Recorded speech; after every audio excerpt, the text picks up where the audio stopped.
Welcome to the Organisational Inclusionist. I'm your host, Grace Mosuro. In this podcast series, we'll be delving deep into the pressing issues surrounding equality, diversity, and inclusion in both the workplace and the broader world. My goal is to foster understanding, inspire change, and amplify the voices of those advocating for a more inclusive and equitable society. Throughout this series, I'll be engaging in candid discussions with leaders, experts, activists, and changemakers from various fields. We'll explore the challenges, successes, and evolving landscapes of equality, diversity, and inclusion. From dismantling systematic biases to promoting equal opportunities for all, we'll touch on a broad range of topics. But we won't stop at discussing problems. We'll actively seek out solutions and actionable steps to drive positive change. Our aim is to inspire and empower you, our listeners, to take an active role in making the world a better place for everyone. This is the Organisational Inclusionist. Let's get started. Welcome to this episode of the Organisational Inclusion. Today I'm joined by Regina Martin, who is a trailblazer in her field. So Regina is a leading brand and web design magician. And I am so excited to have you on, Regina, because I like to spotlight entrepreneurs in particular from marginalised backgrounds, because I think representation is so important. And I think that there are a lot of budding entrepreneurs that just aren't sure if they can do it because they don't see enough of them doing it. So I really wanted to pick up with you. I think you're doing some amazing stuff, and I think you've got some really amazing insights and a really powerful journey to share. So I'd like to thank you. Thank you so much for joining me today. Before we get stuck in, would you mind giving our listeners a bit of an intro into Regina and, kind of your background? Years. No way! I thought you were 20. 20 years of experience. Yes, girl. I have nearly 20 years of experience of actually working in this field. Most of that comes from working in the charity sector and specifically with small businesses. So the charity that I used to work for was the Money Advice Trust, and I actually started out as a debt advisor. Like, believe it or not, always that face. Always. So I started out as a debt advisor. I started out on National Deadline, did that for a year. Me being me, I was like, bored now. Moved on to being to Business Deadline, and literally over the years was there, kind of really helped to kind of nurture and help, I can say now, thousands of businesses. So I've been working with small business a long time. And in my time at Business Deadline, in fact, within a year, they gave me the website. By that time, I was already running my husband's because he had a photography business at the bar. I was like, let me do this. It looks easy. Yeah, it is. So then I was running the Business Deadline website. Then I was their brand ambassador. Then I moved and they were like, can you now do National and Business Deadline? Can you have both of them? Yeah. And suddenly for the whole trust, I was just running it for all of them. And in that time, have worked and collaborated with some really big brands. So working with the BBC and Barclays and going into MBNA and being like, tell me other things. And I'm that nosy person, always was, who actually, if I can't do something, I'm going to learn how to do it. And if I don't know where to look, I'm going to ask somebody who looks like an expert for me to tell me other things and be like, can you teach me how to do this? Yeah. And that was kind of what I was doing. And actually, it was one of the things that I found the hardest was actually being this Black woman who suddenly found herself as a Black woman in tech. Because I was then just, this is our digital services manager, Regina. She looks after everything digital for the trust. And I'm like, I don't go from one website to everything. I did that in quite a short time. I was there for 15 years, so I did that for a long time. But actually, it was really hard. I'd be on the phone having conversations with people. They'd be like, oh my God, she's no knowledgeable. And then, do you know the face when you walk into the room and they realise that, wait, she's Black. Yeah. And I'm like, it's not because I'm 5'3" and you're expecting me to be taller. It's because I'm a bit more melanated than you were expecting. And the side of Birmingham that I come from, this is how we sound. It's just like, I don't fit the stereotype. And so that was always a struggle.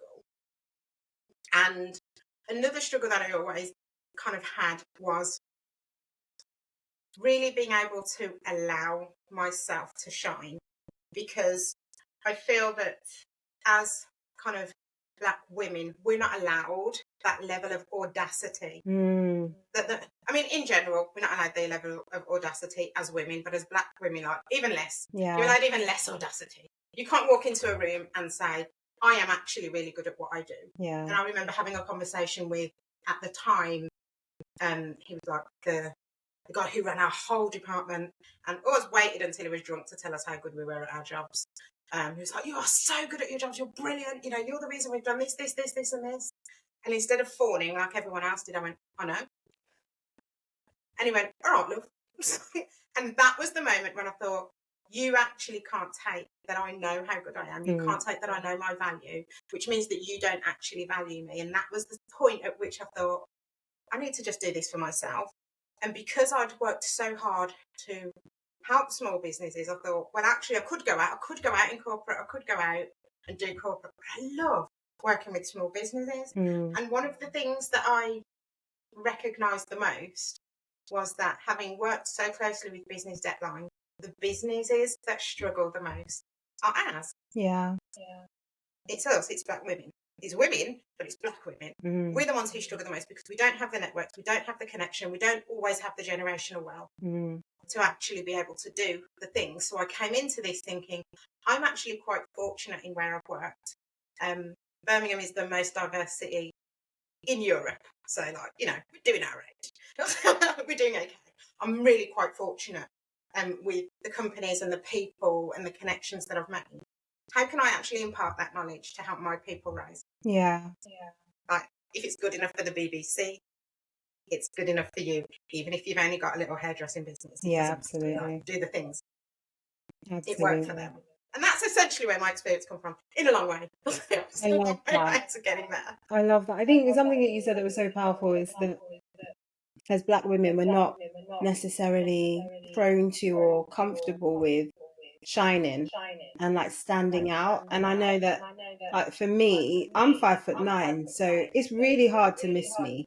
But I will enter a room. I'm different now, I think. But back in the day, I would enter a room and do everything I could to not make eye contact with anyone, because I found that, and this is the thing as well, when I tell this story, people are like, but how do you know? That's all in your head. But I had friends, like people that have become really good friends, tell me that when they first met me, they couldn't stand me. And I say, why? And they say, because you walked in and you were tall, you were gorgeous. And I thought, who does she think she is? And you hadn't even spoken. And then I had somebody else, a white woman actually, who's one of my friends, and she was like, when I first met you, I did everything. I wanted to do everything in my power to hate you. And I was like, why? She was like, because look at you. Look at you. And it's like, people say that to you, like you should, you know, you should feel good about the fact that you're friends now. But it's like, actually, that just speaks to the insecurities I've had for God knows how many years, because I sense that when I enter rooms. And I think for Black women in particular, that is such a real experience. It's like, if I'm in the corporate world, if I'm climbing the ladder, you know, there is an expectation that I dim myself so that I can make other people feel comfortable. And then what does that do to me and my mental health and how I feel about myself and how I show up in the workplace? So it's such a powerful point, man, and it resonated so much with me. And then when you move into the entrepreneurial world, we have no choice but to shine. Yeah. You've got no choice but to stand out. Like, you've got to do the things. Yeah. And when I first started out, I was like, I can't even, like, if people looked at my brand when I first came out, I looked like everybody else. Just looked like everybody else. It was like, yeah, I'm just this standard brand and I'm like, I'm just not. And you kind of hold all of these other people in your field up on a pedestal. Yeah. Because you're like, oh my God, they're killing it. They're killing it because they're doing it their own way. They're killing it because they're stepping into their authenticity. And that is a journey. It's not something where you just suddenly come out of this world of actually doing something that is not just for us life, it's generations, it's ancestral. Absolutely. And so there's so much conditioning. Like, I don't know if you're into epigenetics, but I'm like, it's written into our DNA that this is how we are. We're not to stand out. We're not to shine too bright.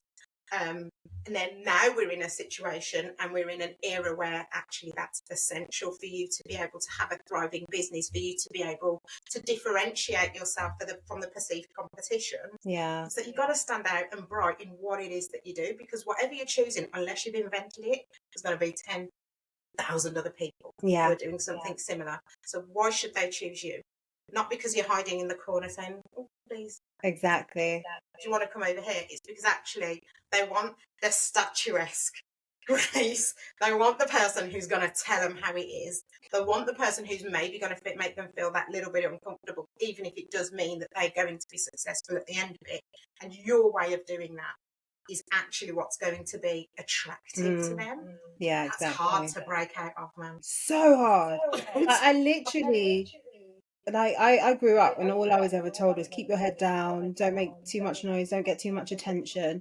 And then coming into this world of like being an entrepreneur and running your own business and being the face of that business and having to put yourself out there, I'm not going to lie, that's been so uncomfortable for me. It's like, this is really like, I've never done this. Like, don't get me wrong, I've been the poster child for organisations, in terms of, look, we have diverse employees. I've been that, but that's for another organization. Doing it for myself, there's a vulnerability that comes with that. It's like I'm exposing myself here, but also in doing that, people are buying me, aren't they?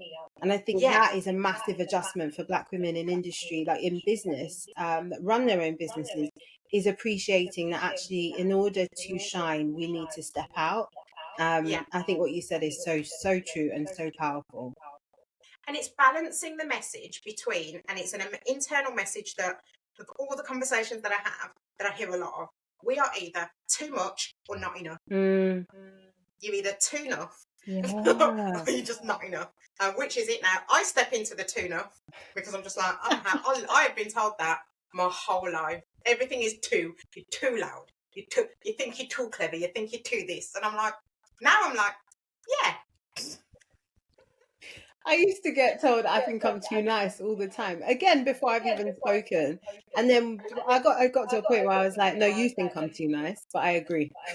Yeah. This sounds like a you problem, but let's go with it. Why not? I'll take it. And it's hard to balance that, isn't it? Because like, where do you want me to be? Do you want me to be completely egotistical, which is what it's not really where I am. Yeah. Or do you want me so down and broken that actually I don't move? Yeah. And so at some point we have to make the decision to be like, okay, so this tune-up person that you're seeing, this bright light who makes you uncomfortable, I'm actually going to step into her because that's your discomfort. That's not mine. And you're projecting your discomfort onto me. So I actually feel uncomfortable about how brilliant I am. Yeah.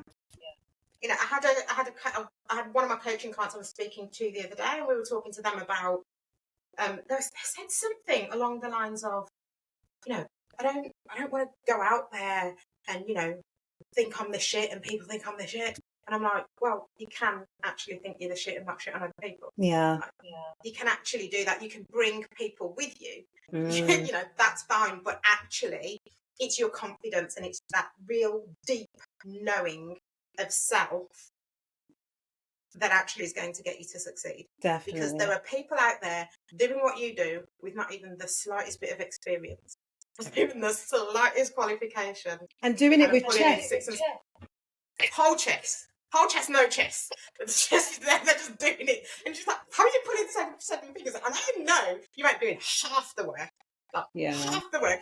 You're giving your clients bare minimum and they're all like standing you. Yeah. And I'm just like, I used to sit there and feel like really resentful about it. And now I'm like,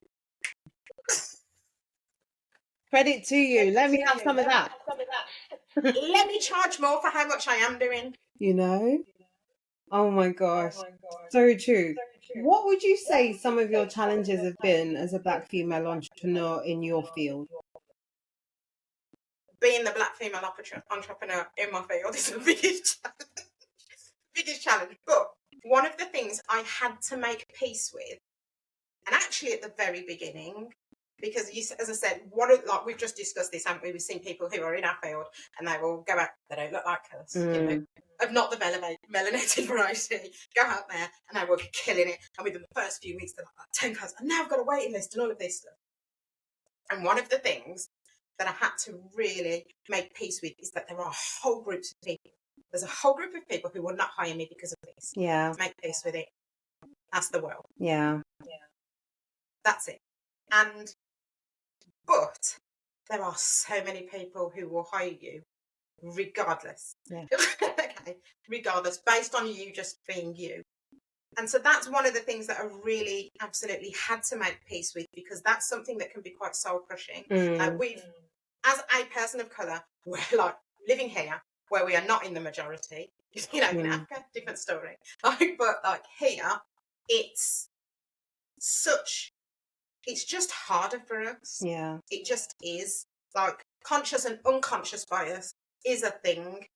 Especially in the UK, it's a very subtle thing. Like, you know, outside they will blatantly tell you that this is why we're not hiring you.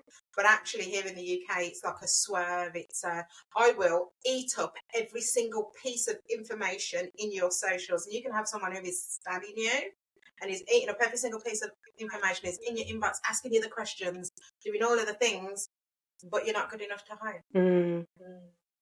Make peace with it. Yeah. Just make peace. And that's one of the hardest things. Also, there is always going to be an element of being the only in the room. And that's going to bring that comparisonitis, and that's going to bring in those same feelings that we've just talked about of not shining too bright and all of those things.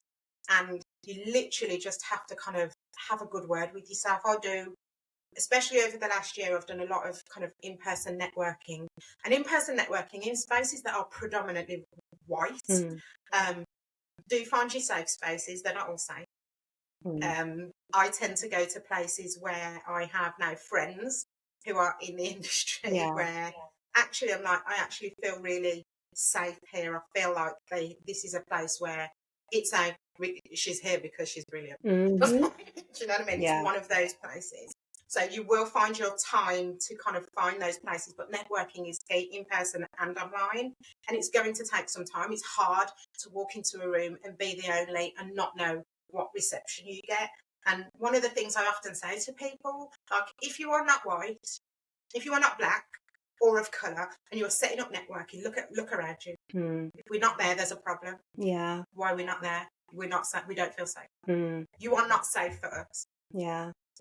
And that's hard for them to hear, but I think there's also that piece about access as well, though. So if we're not there, where do you need to go so that we know about this and feel safe to attend? Do you know what I mean? I think a lot of organisations talk about this in the work that I'm doing with them around recruitment is, you know, we can't find the candidates. Okay, but where are you looking? And that in itself is a game changer. So I think, definitely, like, branch out a little bit more. Yeah, absolutely. In your Facebook groups, why aren't we in there? Yeah. Why aren't we in your Facebook groups? Why aren't we in, like, your kind of masterminds and things like that? And yes, there's a certain amount of create your own, and it's on my mission. I'm on a mission to be like, I'm going to create my own community. We'll get there. We will do it. And there were a few of us out there who are just like, we're going to fix this, because that's one of the things where you're going to be able to kind of learn the things and kind of get the lessons that you wouldn't necessarily get kind of on your own. Like, we are studious. We're a studious people. We'll buy the course, we'll study the things, but there's nothing about really sitting down and having a conversation with someone at all. I've literally, and you know, I'm that tech person. I can just see a piece of tech and be like, I can work this. But actually, is it the best piece of tech? Is it the best way to streamline my business? There are places where I've been where people have actually kind of shown me how to truly tap into my inner voice and my own intuition. Can't learn that out of a book. No. You know, that's the kind of thing that you're going to be able to learn in these spaces. And that's the kind of thing that actually, the white community, they've got it. They've got that. Yeah. They've got their spaces, and we're slowly kind of getting there.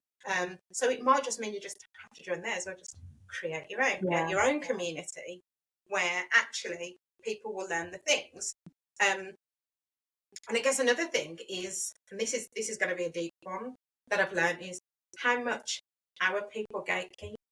Why do we do that? Because I'm not that. I'm just like, Yeah. ask me a question, I'm going to vomit you everything. You better get a pen. Yeah. In fact, no, let's jump on a call for an hour. And I've had 2 calls this week where people have asked me a question. I'll be like, I've got some time this week. Do you want to just jump on a call? Let's talk through it. Yeah. Like, no, nothing. And there are some, especially those who are more established. So I guess you're talking about the 5, 6, 7, 8, 9 years who are just like locked down. Locked down. We are only ever going to move if we bring people with us. Absolutely. And just know that wherever you are on your journey, like, I think go in it with an open heart, like, because I've found a lot of like roadblocks, like just blocks. Yeah. Why are you blocking me? I'm asking a question. Yeah. I did a podcast about that recently called Saluting Our Sisters, and we talk about like the scarcity mindset that sometimes exists in the Black community, particularly in business, where it's like there's only me in the room, and I don't think there's space for anyone else that looks like me, so I'm going to shut that door and padlock it, because if anyone else comes in, that puts me at risk. And we need to completely get past that mindset, because you know, like, if everyone did that, then we're not going to move forward at all, you know. And we keep talking to dominant groups about, you know, equality and diversity and equity and inclusion, and then sometimes our own people are our biggest barriers. And I think it's really important to get out of that. There's so much that we can learn from each other, but it's also about legacy building. Like, what do you want your legacy to be? And I think that's a really important question. And I always like challenge, you know, people from marginalized backgrounds that either run their own businesses or lead, is what do you want your legacy to be? And who do you want to be responsible for having brought up behind you? One of my best managers was a white man called Jamie. And what he always said was his measure of success was how many people progressed past him that he had recruited. And that was huge. I was like, wow, like there's no ego there. There's nothing. Like everything he did was about the people that came after him. And that is a legacy. Inner knowing. He's got that inner knowing, right? Where it's just like, it's amazing. Amazing. It is. And we miss out on opportunities, because you are missing out on opportunities for partnership, collaboration, expansion, world domination. Like, you're missing out on all of these opportunities, because, like, even in the world of brand and web design, right, there's loads of us. There's loads of us. There's loads of us who look like me. I literally went on a LinkedIn spam the other day, and I was like, I am looking for Black SEOs, because I do SEOs. I want your Black SEOs as well, because eventually there's going to be too much business for me to do this. I want to pass this on to somebody. Ideally, I want them to look like me, because I want my team to look like me as much as they can. Do you know what I mean? Because actually I want to bring up another up and coming. I want to give an opportunity to another business that might not necessarily have that opportunity otherwise, that might not necessarily have something where somebody's not trying to pay them £10 an hour for something they've spent 25 years curating. Another issue. We'll come back to that one. But ideally, I'd want to do that. But me, like, looking at them and looking into their I just see joy, because I'm like, yeah, more Black people in tech.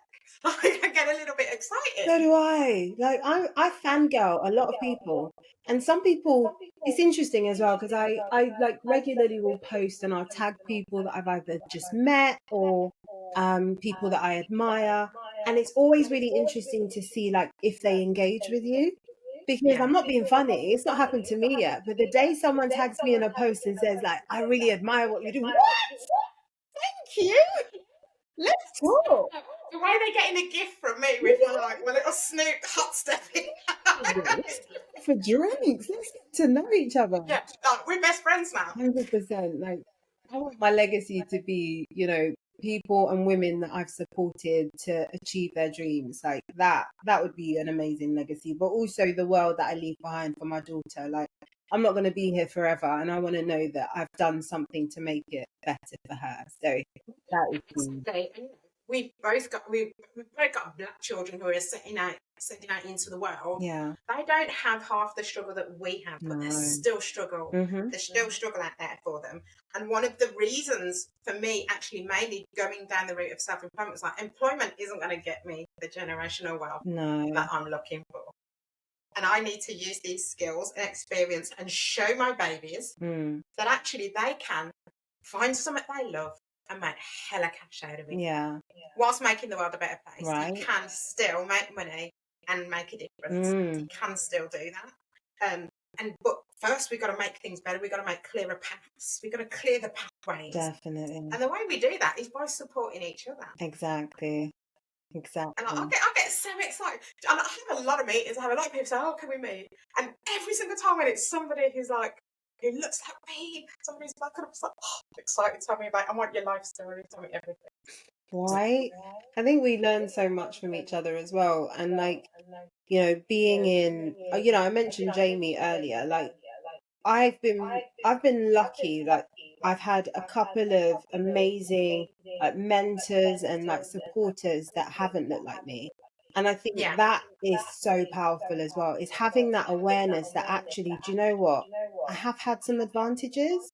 Yeah. How can I support people that don't look like me to move forward? I think that is so powerful as well, like without a doubt. Absolutely. One of the greatest pieces of advice I had was from a mentor of mine. Her name's Liz Barkley.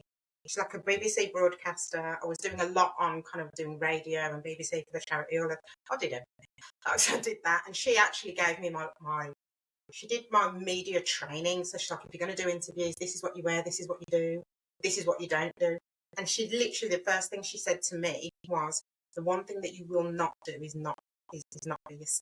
You've got to go in and shine. Right. You said you have this personality that people only see once they get to know you. Once they get to know you, you're suddenly like, she's in the room. You know what I mean? But actually, that needs to come out. That bit that you hide. And she was like, I know why, I get it. But actually, that bit that you hide, that's what you need to bring out, because that's the thing that's going to set you ahead. It's fine for you to go out and have the conversations and speak in your Brummie accent and, like, you know, be all the things, drop your H's, it doesn't matter. As long as you are coming at it with an element of authenticity and truth, then people are really going to resonate with the message. And she's just like, she's one of those women where, you know, she walks in a room and you just like gasp. Like, she just has the stature and the power, and there'd be a little bit of shrinking because she's just amazing. So to be in the room with her on her own was just like such an absolute honour to kind of have that. And it's really funny that you say about kind of, we've all had managers who don't look like us. One of my favourite managers, I still speak to her now. She's always just been, she was always telling me how brilliant I was. She was always like, I know, I just have to give you something to run with it. And she allowed me that freedom. And without her allowing me that freedom, I probably wouldn't have been here now. Yeah. We at one point, we were just her and me in a department. And after the first few weeks, she was like, I can just leave you to do this, can't I? Yes, you can. And literally, and we smashed it. We took our websites from hundreds of visitors to millions, and we did that in a year. Amazing. We did it in a year because she was allowing me to just like run with it, do the reports, speak to the people, get the expertise that I needed, all of that stuff, and it felt like freedom. And it was just amazing, and was always really encouraging, and always gave me credit where credit was due. Yeah. Like, never stole it, which I've also had, you know, but she never stole it. She was like, oh, it wasn't me. Like, I don't even know what she did. Yeah. Go and ask her. Like, she's done all of the things. And so it was just kind of that, having that recognition of, like, this person sees my brilliance as well. This person sees my direction. This person trusts me to trust myself to kind of go with the things. But when you're on your own, you're just like, whoa, I don't have my manager behind me. Yeah. You're just going to have to trust yourself. Absolutely. So one of the biggest things that I've actually done is the inner work. What do you feel your Black identity, or your identity as a Black woman, what impact do you think that's had on your approach to entrepreneurship and your business? One of the things I actually have learnt the most is that actually a lot of the tactics and the strategies that my white counterparts use won't necessarily work for me because it's going to take longer, etc. So one of the things I think that has worked the best is kind of really, I think one thing that we are good at is like leaning into our spirit, wherever you lie with regards to your beliefs. We always lean into that spirit, that intuition. That is something that can never be taken away because that's ancestral. Yeah. Like, do you know what I mean? That goes back millions of years. And actually being able to stop and be like, there are elements of that I don't like, and if I don't like it, it means it's not the right path to do. Do something else. And I think to a certain extent, we have because we are under the shadows, I guess, we have the freedom to just be able to do whatever the hell we want. Do what you want with it. Do it your own way. Because actually that's how our community overall has progressed in the best ways, when we actually start following our spirit and listening to the whispers and doing things that we know that really helps. One of the other things that I feel that has really actually benefits me is that I can just lean into, like, black comes in all shapes, sizes, colours, everything. So I can just lean into that. My culture, I have a mixed heritage in the sense of my dad's Kenyan, my mum's Jamaican, very mixed, like Africans and Caribbeans. While it's very similar, it's kind of a little bit different. Yeah. So I have like more of the Jamaican sass and feistiness. I am feisty.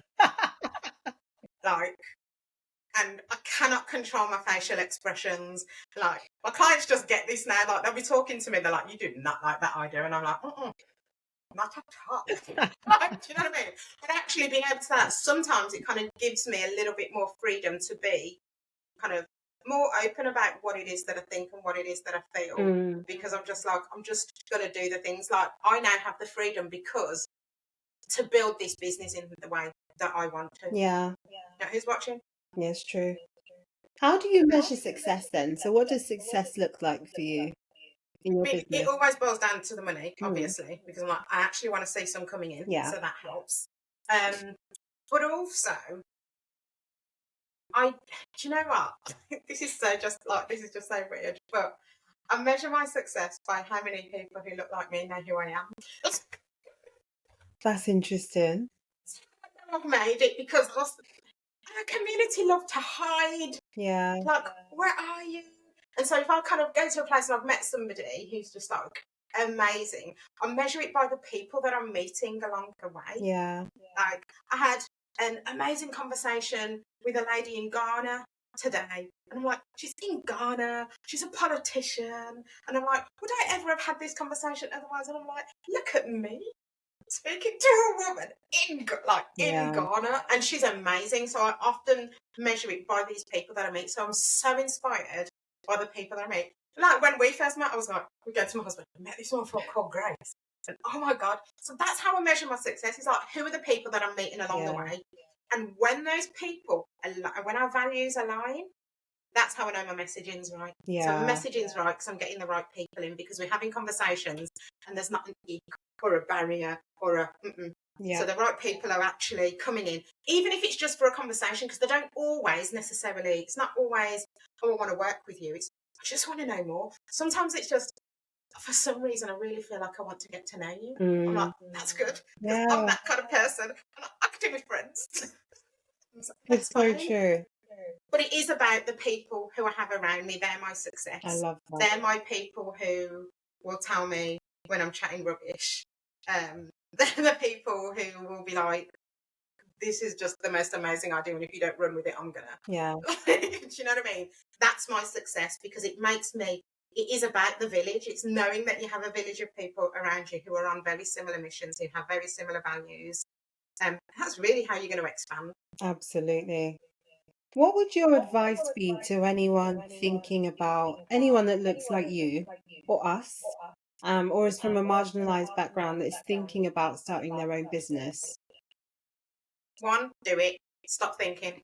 The more you think about it, the longer it's going to take you. Yeah. It took me 5 years to actually leap before it was in my head, and I was looking for jobs elsewhere and doing all of this stuff, and it was just like, it's just time. 40th birthday hit, and I was like, you're gonna get to 50 and still be here? Are you mad? So you just like, so firstly, do it. The more you think about it, the more you do it. It doesn't have to be done all at once. You can do baby steps. Yeah.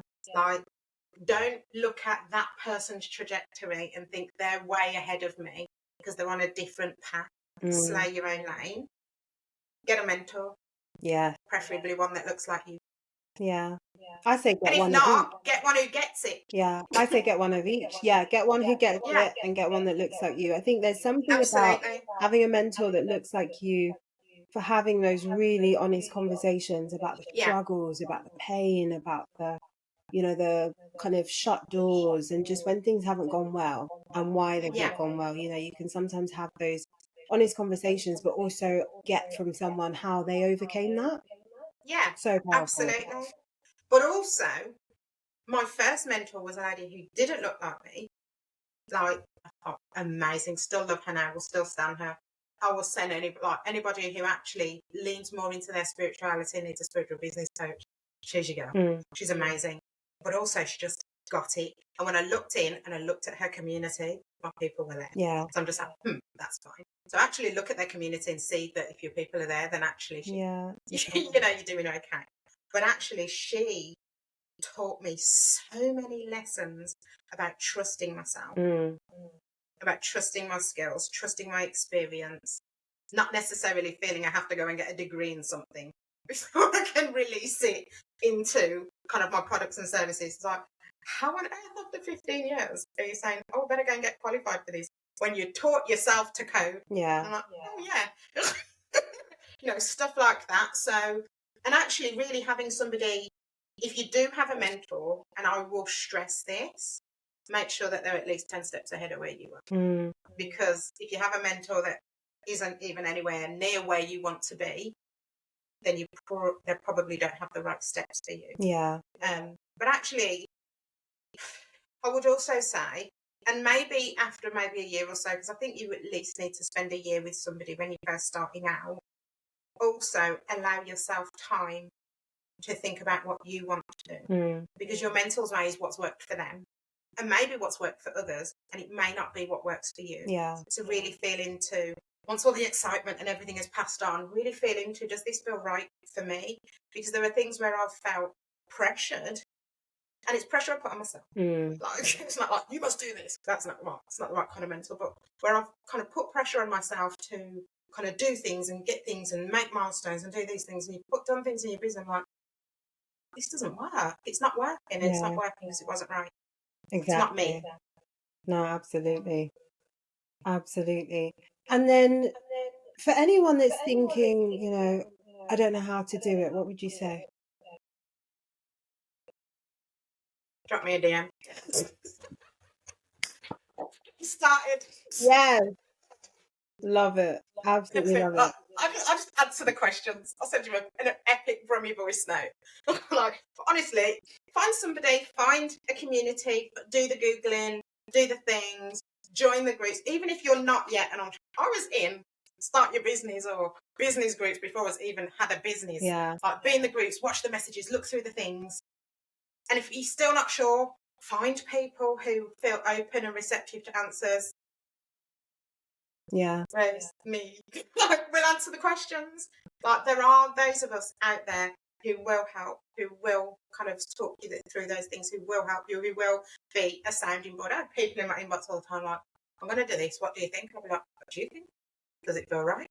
Yes. Well, how do I start? Try this, and this. yeah. Off you go. I love That's it. it.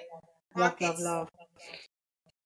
Thank you so much, Regina. I've had a brilliant time discussing all things business with you.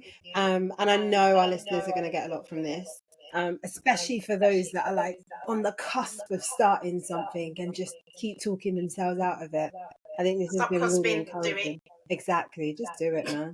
The worst thing you can do is fail and then learn and start again. Yeah.